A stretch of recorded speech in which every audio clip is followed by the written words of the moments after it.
Hi, everybody. I'm Zilla Blitz, and welcome. Today, I'm happy to be joined by Ryan Heilman and Wes Crawford, who are the co-designers of an upcoming game, Pursuit of J.W. Booth.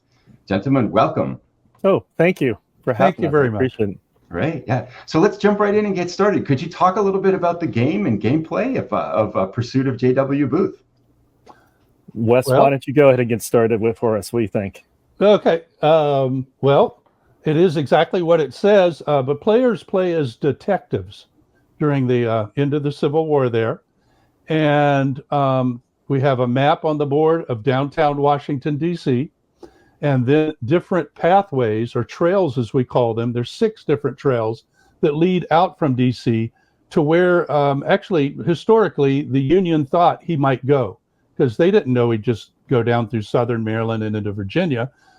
He had a lot of connections to Montreal and various places in Canada. And so 2 of the trails lead up that way. One to New York, which had a lot of Southern sympathizers, and he was well known in the theater community and maybe could hide out with somebody and then leave the country. One is just going down through the South, through General Johnson's army, which hadn't surrendered yet, and all the way to Charleston. One is going all the way Lynchburg, Chattanooga to New Orleans, and he could have gone into the South America, the Caribbean. And one is heading due west, out into the more unexplored west, and even make his way to Mexico. And all of these are mentioned in books as possibilities for what he could have done and for what other Southern sympathizers, the diehards, actually did do. So each turn, you have 2 choices. You can go to Secretary of War Stanton, who helped run the whole thing, the search and for him, and ask for help by drawing 2 cards. He can give you reinforcements, or you can actually look at your lead cards. You have 2 lead cards, and these are real historical leads. And so they will tell you to go to somewhere, usually within Washington, D.C., or just outside of it. And if you can get a detective, maybe some police to come along with you, then you'll fulfill the lead card requirements, get clue chits out of a bag, which are numbered 0 through 4, and put them on the Booth trail card, because Booth has a trail. And every 3 phases, which is called a turn, we have his Booth we pull a Booth trail card and put it in the first spot. If he ever makes it to 9 or 10 cards, he's won. If he ever makes it to 8, the 8th spot on any trail, he's won. He's escaped. So if we put these clue chits on the card, each clue card takes so many clue points to flip over, and you can start trailing them. So that's a little different than I think I've seen in other games. But a lot of the mechanics go back to another game I had created a few years ago, which has not signed to be published at this time. It was about terrorist networks and things, believe it or not. And here we are. We're pretty close with this one, right, in the Civil War. Yeah, and oh, sorry. Go ahead. I was going to say that kind of kicks into what I was going to say, because that's kind of the evolution of the game and how it came about. Because I originally had the idea for the game. It just stuck on a shelf. I didn't do anything with it. And I thought of Wes because he had other games that seemed to work for this kind of concept. Both of his terror cell game, which involves, looking for a terrorist action in Washington, D.C. So that was pretty close. You're looking for the conspirators, you're looking for Booth, or you're looking for, whatever the terrorist is doing. Plus his games that he's worked on in St. Albans and the Engine Thieves. And I kind of thought, Civil War, looking through DC, these are some similar things. So that's kind of how it came about. I said to Wes, hey, I got this game. Would this be something that you're interested in? And of course he was. Well, and it's actually more interesting than that, because we talk a lot. I bug him to death. And he mentioned, ideas he had for games, and that was one. And then it was, I think, 2 days later, the next day, I went to Jason Matthews' Wargame Wednesday. He runs Wargame Wednesday once a month at Labyrinth Games on Capitol Hill in Washington, D.C. So I try to go.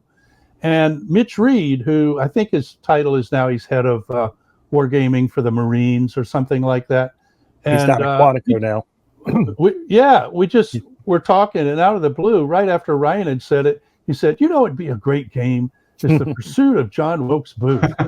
And I was going, oh my God, this clinches it. We got to do it now. It's perfect. So that was too cool. And historically, the hunt, if you were, the pursuit, took about 2 weeks, right? Is that the rough time span of the game as well, or how does the timing, the historical timing, unfold?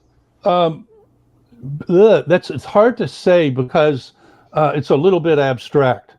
Basically, every phase in my mind is a day, except the first clue, the first card to turn over takes way more clue points than any of the others because they just had to get going. Like, we got to get up to speed. We got to find out what's going on because we really don't know what's going on. They actually thought Mosby's Rangers could have been involved and that they secretly had hundreds or thousands of people stocked away in DC and they were ready to spring into action and take over the government. There are all kinds of thoughts. So they have to sift through that.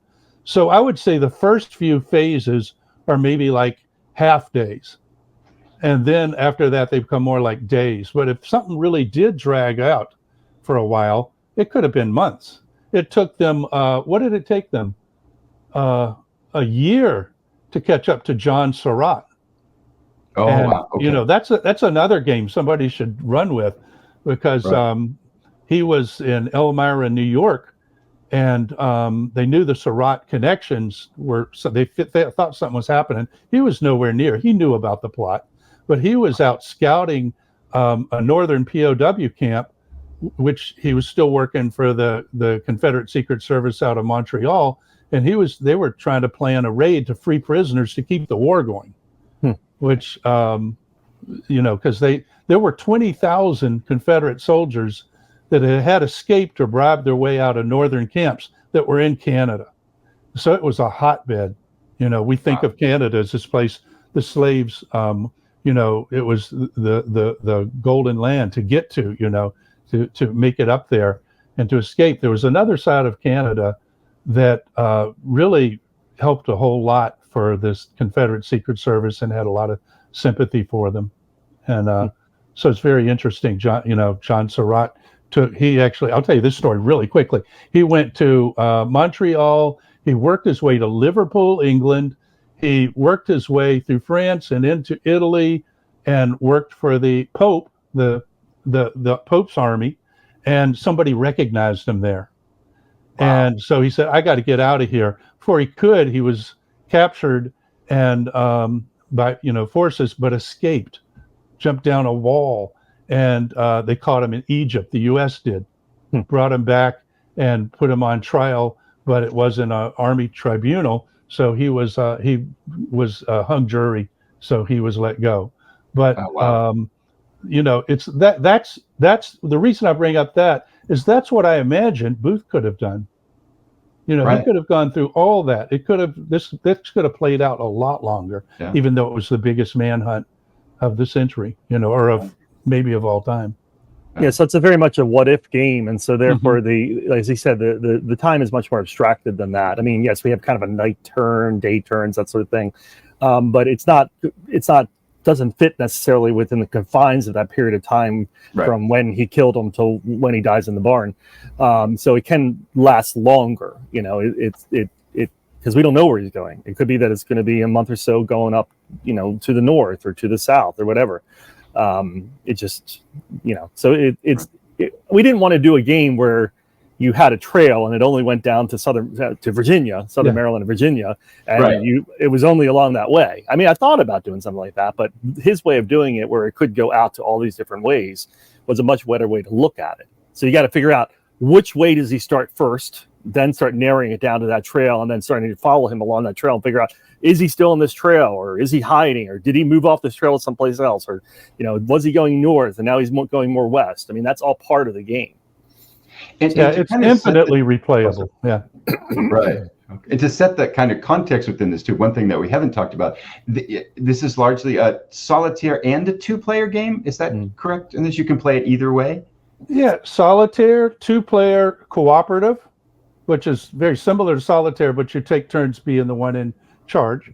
and then 2-player competitive, which becomes quite a different game, and it's historically most accurate, because when they offered $100,000 reward for these people, that's a lot of money. That was several $1 million, in today's money. It was open to everybody. It was open to soldiers, to leaders, to police, and they kept information from each other at times. And so you lose in the 2-player competitive if he escapes. You both lose.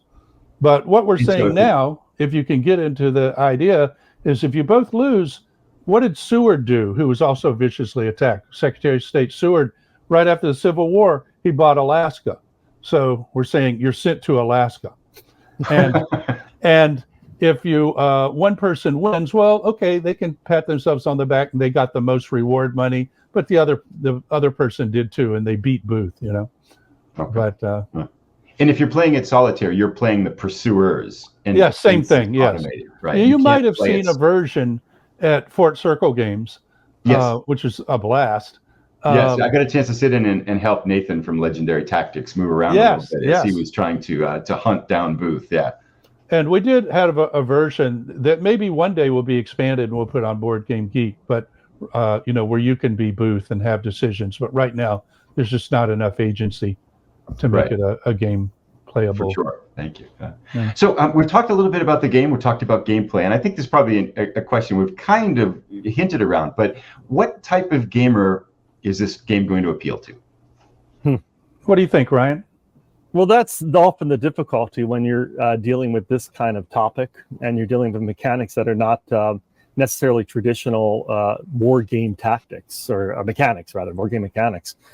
So, you think, oh, well, hey, it's going to appeal to more Euro gamers. It's also going to appeal to more people that like history. It's going to appeal to more people that like war games because there is a search and a raid type thing in there. And that's the hope. That's sometimes often hard to bridge. And I've found that before. It's not always the easiest thing. And I have experience with games like that where, I have a game, for example, that it has a sci-fi component and a war game component. You either get both audiences to buy into it or neither. So the hope is that all of them buy into it and are really interested, and you can branch out of the very niche community and into a broader community. But that's often a difficult task. So, but it has wide range appeal. I mean, it certainly could be, I'm a teacher, could be used in a classroom, could be used with students, certainly, to teach about that time period in the events. It could be you're a war gamer that's interested in a solo game or even a competitive game, or even someone that's more into Euro type games. Wes? Yeah, I think you're hitting the nail on the head that where we are in gaming, in historical gaming, a lot of times we use that term now rather than just war gaming because it's a little more, broad. There's still conflict and all that. But I see this game, too, as a game that anybody that's into Civil War games needs to own because it's the ending of the Civil War. I mean, it's not the surrender at Appomattox, but it's the aftermath and affected so much right to this very day. What Booth did, how it all happened after that.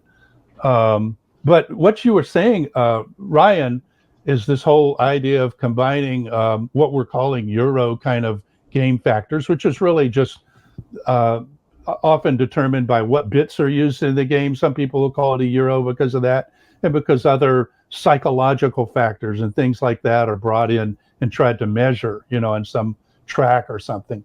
And I think that's where it's going. I think it's where it has to go. It doesn't mean we don't have any hex and counter. I love those too. But we have to start accounting for all these other factors. And being in the music business for my whole working life, I know, peanut butter and chocolate doesn't always make a Reese cup, and everybody loves it. We go back to people mixing jazz and disco, and sometimes you'll get that's the worst of both worlds to each branch, each side. But I think we've hit a sweet spot with this game because it's still a war game. You still have to you're not going to catch them if you don't have cavalry out there. And if you don't actually once you find the areas in, if you don't do a search for him, and it takes some muscle and a raid where it really takes some muscle, you're not going to capture or kill him. and his accomplices, if he has any with him. Yeah. So and I would think too, there's an element of mystery involved too. Like which way, I mean, you know who did it, but which way did he go? And you're trying to uncover the unknown. And there's so many, as you mentioned, the 6 possible rough directions you can go, and he can change directions. So there's that whole manhunt, what's happening, unfolding of the hidden elements of the story too. That sound like it's going to be really appealing. So. And that's something we're really trying to really lean into in a lot of the artwork and stuff. And I'm hoping, soon to have some artwork to show you. But when I talked to the publisher, Steve Jones, about the game, he told me, I don't want to cover with Lincoln lying over in the box. He goes, right. I don't want the. And I said to him, yeah, and I don't want the Booth jumping down from the balcony, and I don't want Booth being shot in the barn. I said, I want the what if, Right. Yeah, I want him being chased. I want him being hiding someplace, and maybe some cavalry creeping by. So we're trying to lean into that in the artwork that we're doing for this game to kind of keep that kind of what if mystery type of thing. Right. It's not a foregone conclusion when you're even looking at the box cover that you know where this game is going to go, because two times out of 5 you might catch him. The other 3 you're not going to, and he's going to get away. And that's the fun thing about all historical games, right? Is we'll go and do all this kind of research and reading, and we'll watch movies, get flavor, whatever we're going to do. And then we factor all that into some kind of gaming model with pieces on a board, but it's got to be able to go in lots of different directions. And it's got to give you, the player, lots of agency, lots of choices, lots of, thinking to do, or it's not going to be successful, in my mind. Wes, you mentioned popular movies, and I want to ask you a question too, because Apple had a recent series called Manhunt about this exact topic of the game. And any comparisons between the gameplay in that series that you might want to talk about? Or, well, I mean, I think that's interesting. Let me see. One of my major sources for all the information is this book, Manhunt, by James Swanson. And he's the executive producer of this Manhunt series, which I recommend everybody go out and see it. It's well acted. It's really interesting. It's fun. It's, the period is right. But as he, even admits in interviews, even though he was executive producer, he can't write the script. Somebody else is doing that. Somebody else is directing. And so it goes into some funny places. And it has John Sarat in Washington, D.C. right after the assassination. It has Stanton, Secretary Stanton, besides not having a beard. Okay, we're not going to worry, what people look like. But he turns into an asthmatic action hero.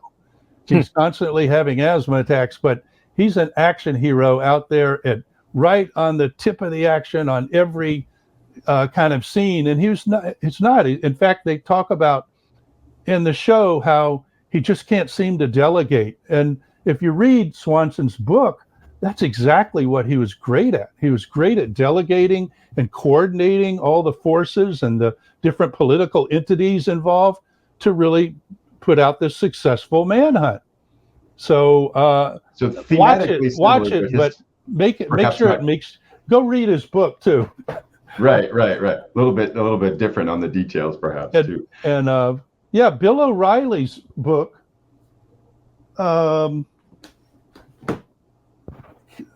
Killing Lincoln, is also the other major book that I used in my research. But it was so interesting because we used a map as a reference in there. And Ryan, he went and did deep dive research on the map and all that. And he pointed out that armory was not an armory. That was a hospital.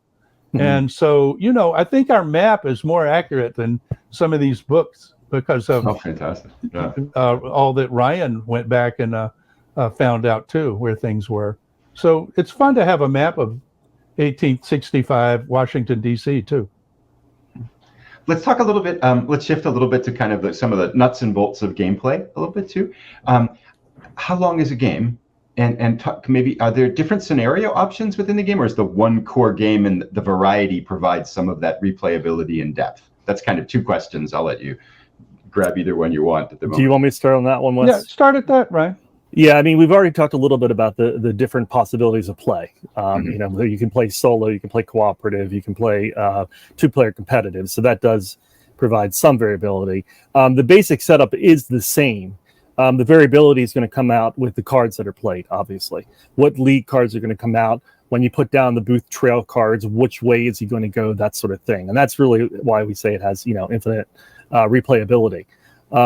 So there's no like different scenarios or different setups and that sort of thing. You can adjust things a little bit if you want to play a slightly easier game. You can say, well, if the booth card is played on the 10th turn instead of the 9th turn, that would allow for a little bit of an easier game. We were even talking last night, like right now, you don't start with any Stanton cards. You have to choose to take Stanton cards, but we were talking last night that we may put in where you could, at the start of the game, have 2 Stanton cards to begin with to help you out a little bit. So there is some things we might put in for some options. But Wes, what else do you think there? Well, speaking of Stanton cards, they're 30. I believe 30 cards. In a given game, because it takes up your whole phase, if you draw those cards, you don't get to move. There's a tendency to not want to draw too many cards, even though there are a lot of great things that can help you there. So you end up drawing maybe 4 to 8 cards because you do 2 at a time during a game. So there's a lot of replayability there and variability. But there's 6 detectives, and you only start with 2. So the combination of detectives and their special abilities also creates a lot of variability. You can gain more detectives through Stanton cards as you play the game, but you're going to have a lot of different combinations of detectives and try to have to think how to use them most effectively. And these are real detectives. Real detectives. And each of the detectives have special abilities as well, so that does provide some variability in the game. And then there's a lot of variability built in the mechanics. I mean, you got a bag pool with chits in it that are obviously whatever you're going to pull out is going to differ. You have all the different card play. You know, what are you going to? Plus, we actually added in 1 die. We were playing around with dice trying to decide, do we want to make this completely diceless or not? And I kept pushing for more dice. And when we tested it, I didn't like it. Wes didn't like it. So we did add 1 die into the game, whereby when you do bring a detective and a policeman to research a particular lead at a particular place, like say it's going to the theater, okay, and you want to research or look at the theater and see what's there, or, you know, what leads are there, and you want to search for clues. You get so many clues on the card, but then you can roll a die, which is kind of the detective die, which can do one of 3 things. It can either add 0 clues to it, I'll add 1 clue, or there could be an ambush. Maybe there's a bomb there or something like that explodes and kills that policeman. So it's a little bit of a risk, but it adds some variability as well to it. And that's a recent addition. And there are 3 out of 58 clue chits in the bag. 3 are ambushes. And in the game, you know, I mean, if you look at history, you might say, well, that's getting a little ridiculous because they weren't attacked, you know, that much or anything like that during this.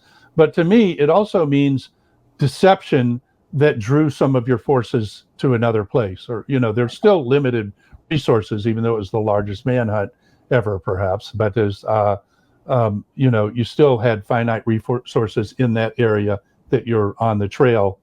So that's how you might lose some of your pieces as you go along. Right. Well, it sounds like you're really built in with just the possibility of routes and the possibility, you know, the fact you're going to see a fraction of card play each time you play. It's going to play out very differently each time, and that will dictate different strategies, different thoughts, because you've got to play the materials and resources you've got to the best of ability. It sounds like it's going to be a lot of fun to dig in. And certainly, as I saw it playing, you know, when we were playing, we had very limited resources and very limited time and movement. You had to make the best of what you had, and it wasn't quite sure what we were going to be able to do in order to be able to make it happen. So. And then in terms of game length, is about an hour or so to play? Wow, I can play solo in 40 minutes, but I know the game. But I would, We played 2-player competitive games yesterday, and each was less than an hour. Yeah. I mean, it was pretty quick. Yeah. We lost both times, but one was on the very last time, though. I'm up here in Alaska. I'm up here in Alaska where I got kicked out by Seward. I'm up here in Alaska for a reason because I lost. Right. And I would think that, I mean, the capacity for the game to generate narrative is very strong too, right? Yeah, I mean, it's going to be an alternative history, that kind of what if and hypothetical, but in this world, this type of story, that story is going to unfold as you play with lots of different drama and interesting kind of twists as it goes forward, I would think. Definitely. If people like where I have two choices, let me take one, I'll roll a die and keep moving along like that, I think they're really going to like this. Yeah, because I think you have more choices than a lot of those type games, but they have such a strong narrative. And I think this has an equally strong narrative. Yeah, and because that's always identifying with your detective and stuff. Yeah, blend of agency and narrative is always a nice one to hit there too. What about the game's complexity? It's not that hard at all. That was one of the really key things that I kept pushing for with Wes, because like you said, it had been based on some of the mechanics of Terracell, but Terracell is a slightly more complex game, and I really wanted something fairly simple whereby, when it comes to your phase of your turn, there's only so many things you can do. There's only like 2 or 3 things that you can do. So from that perspective, it's fairly simple, and it flows. Once you get it, you learn it quickly, and it flows really very easily. And I think Wes did a really good job of taking the mechanics from that other game, applying it here, and then simplifying it. And then I pushed for other simplifications and adding in some icons instead of some text and some other things. But it's a fairly simple game. Yeah. So out of 5, I'd give it a 2. Yeah, that's something like that. It's funny. I did play Terracell with Kevin Bertram, and we met on Facebook. He lives nearby, so we met at a game store, and it was the day before everything really shut down with the pandemic. I mean, the day before. So we played that, and he says, "Wow, that was, I like that. That was, different and interesting, but you need to simplify it and change the theme. Maybe it could be bank robbers, or maybe it could be something like that." So Kevin, I finally did that. Okay. And I told him the same thing. Yeah. I said, when I saw Terracell, I was like, "Oh, this has got to be a solo game, and let's change the theme." So we accomplished that. Well, if I could say too, the whole Terracell came about by watching MI5 and these kinds of shows too. So again, TV, the popular media are very influential and at least inspiration, if nothing more. And the whole idea is that you have a detective game or something, you're looking after secret information or trying to find somebody. And usually it's done by way of clue, which just simple process of elimination, or it's like a story. And if you find the solution, you can never play the game again. And so the whole idea of that system, which came into this system, is how you have secret information, and then it can be totally infinitely replayable. And each time, so that's why the system with the clue chits, you have to do enough positive things to be able to put enough clue points on something to turn it over and find out what each little bit of hidden information is, leading into a whole, answer. So. Let's shift a little bit. As any game unfolds, there's challenges along the way. Could you maybe speak to any one or two of the particular challenges that you've had in designing the game? And maybe switching the theme might have been one of them, but maybe there are probably others as well. Challenges in the game or challenges in designing the game? My challenge is always trying to beat him in the game, which I never can do. We both lost yesterday. Yeah, I'm speaking more to challenges when you've been designing the game. No, let's say the challenge of if we show you the prototype, it's perfectly functional and everything. It's not decorated, but it's Washington, D.C. with all these trails. I'm trying to find my camera. Trails going up in different directions. And, of course, how big is our board? 2 feet by 3 feet? Yeah. And something like that. So we got to get that down. And that's what, Ryan, you've been saying all along. We've got to get this, because he's very much knows and steers things towards making this practical. And so that's the biggest challenge in the game, I think, is how Alex is going to come up with a solution for that. Alex is the artist, Alex Zadarain. He's done some artwork for Tattered Flags, which is coming out from Blue Panther, as well as he's doing some artwork for Revenge of the Zeds, which is also coming out from Blue Panther. And we tagged him for this game as well. And yeah, the map is going to be a challenge that we're going to really need to figure out. I am kind of acting in 3 different capacities with this one. I came up with the idea. I've been kind of co-designer with Wes. I did the original artwork for it. So when Wes came back and said, here's the idea I came up with, and he kind of drew some things down on paper, and then I kind of took it and put a prototype together, which in my mind is ugly. It really is.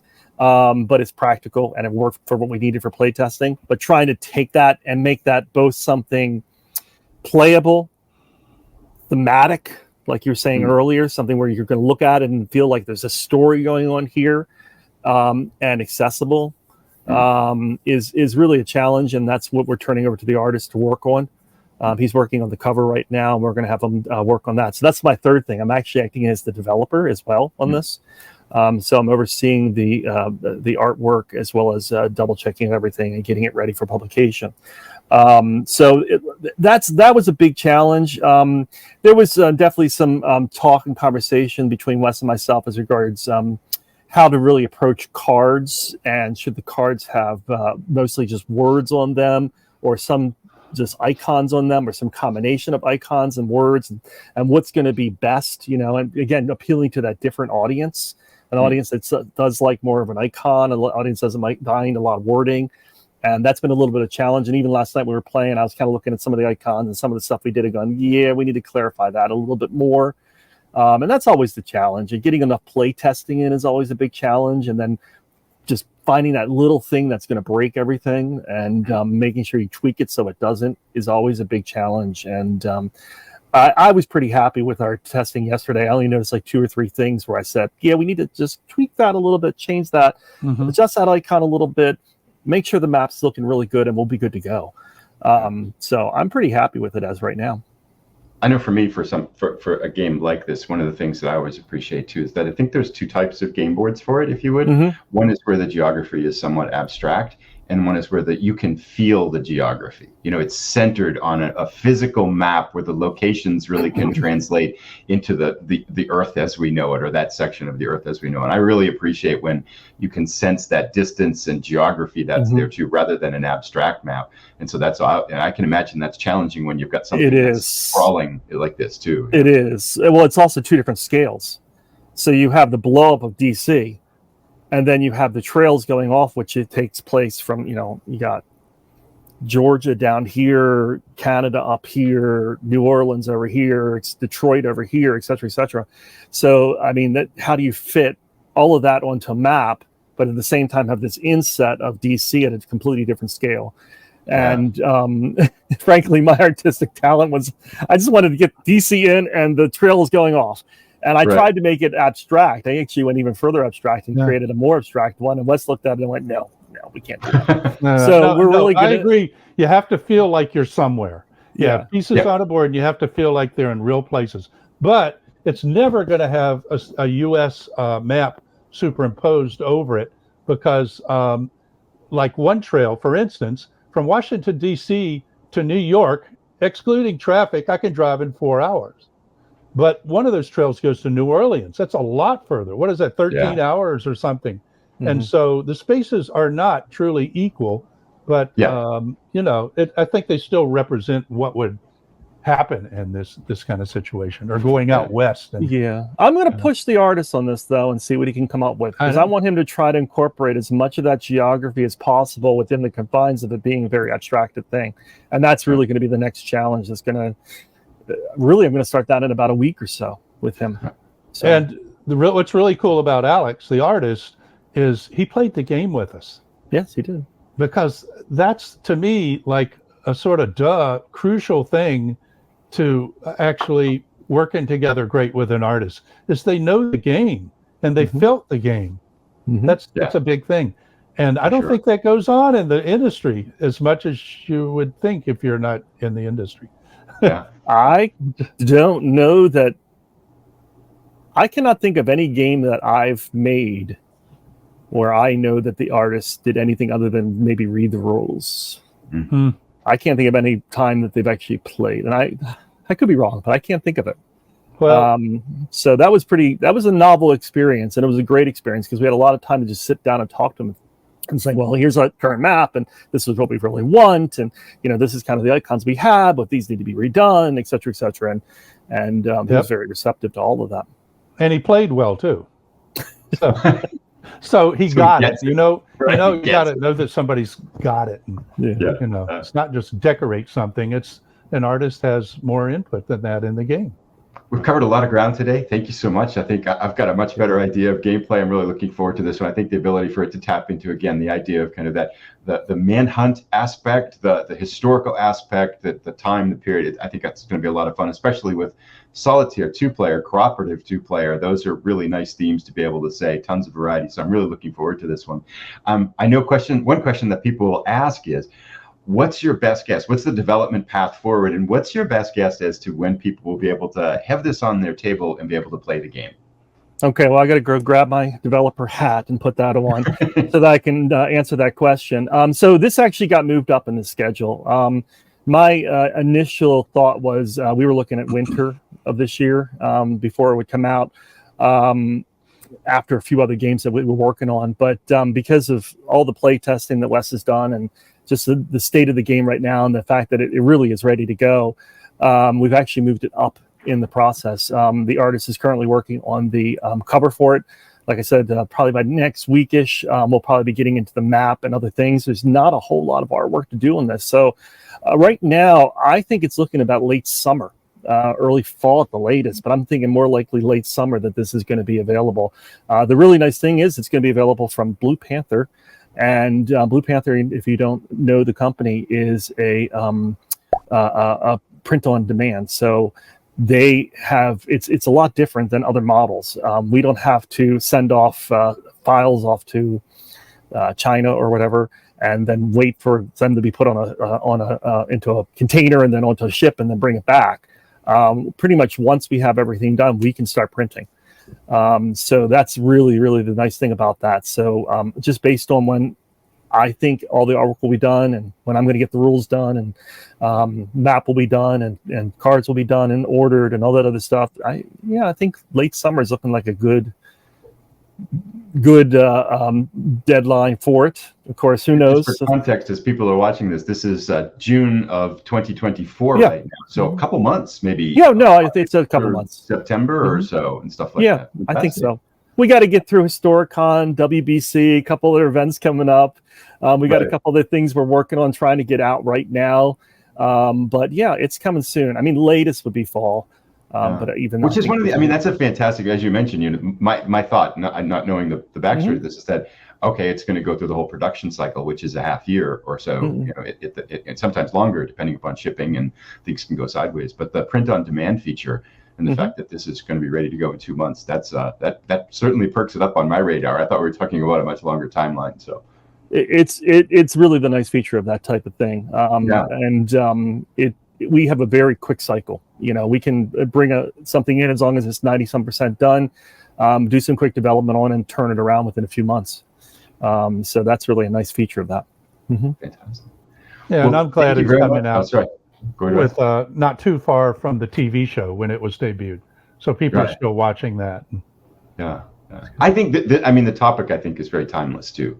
There's a fantastic amount of interest in both Civil War and the assassination of Lincoln and things. So too, I think you've got that potential, as you say, to tap into multiple audiences, people to get the game for multiple reasons. So, well, good luck with the continued development, and thank you so much for joining today. Thank you. I'll put links to Blue Panther down below, so if you want to find out more about the game, that would be the place to do that. And thanks, Wes, and thanks, Ryan, for joining. Thank you. Thank you very much, Mike.